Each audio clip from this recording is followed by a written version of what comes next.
only a matter of time. Dia sebenarnya menunggu masa sahaja yang mana produk politik dan juga tawaran politik dan budaya politik yang dibawa oleh bersama ini akan betul-betul diterima oleh rakyat yang memang nakkan macam itu.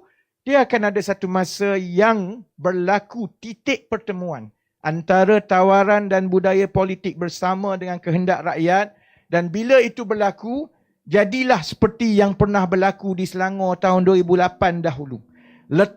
Orang kata letak songkok pun calon parti itu akan menang seperti mana pernah dilalui oleh PKR 2008 dahulu. Jadi saya ucap terima kasih banyak-banyak. Alhamdulillah tidak ada sebarang serangga masuk mulut saya. Saya akan ada di Bukit Permai ni, saya ingat esok, lusa juga di Senai. Jadi kepada mereka yang mendengar, esok kita akan teruskan kempen macam biasa. Jadi siapa yang nak masuk dalam live, saya pergi mana-mana ada kamera ikut kan. Siapa yang nak ikut, nak masuk dalam live, esok jumpa saya di sekitar Bukit Permai, di sekitar Senai, di sekitar Kulai.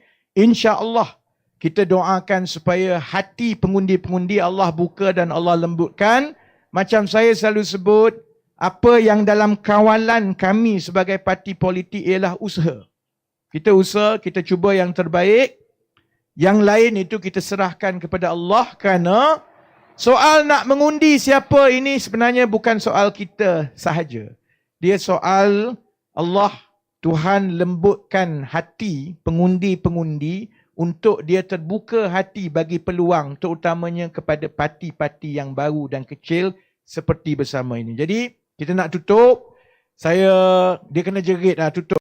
Kau tidak. Ni satu lagi tau. Bukti bahawa ini pengundi tempatan. Aku cakap apa pun korang tak bergelak.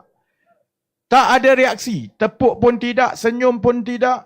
Kan? Dia kalau yang yang diangkut ni, baru cakap sepatah orang dah tepuk dah. Baru cakap sepatah orang dah tepuk dah. Jadi untuk ceramah-ceramah yang datang ini adalah pengundi tempatan, saya memang kena tutup dengan jerit. Supaya orang balik dia bersemangat sikit. Jadi kita tutup. Saya sebut ayuh.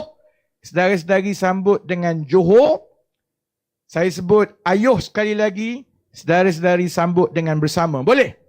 Okey. Ayuh. Ayuh. Okey, kuat lagi. Kat belakang dia tak jerit dulu. Ayuh. Ayuh. Last sekali. Ayuh. Ayuh. Terima kasih. Sese, Nandri, Vanakam. Assalamualaikum warahmatullahi wabarakatuh.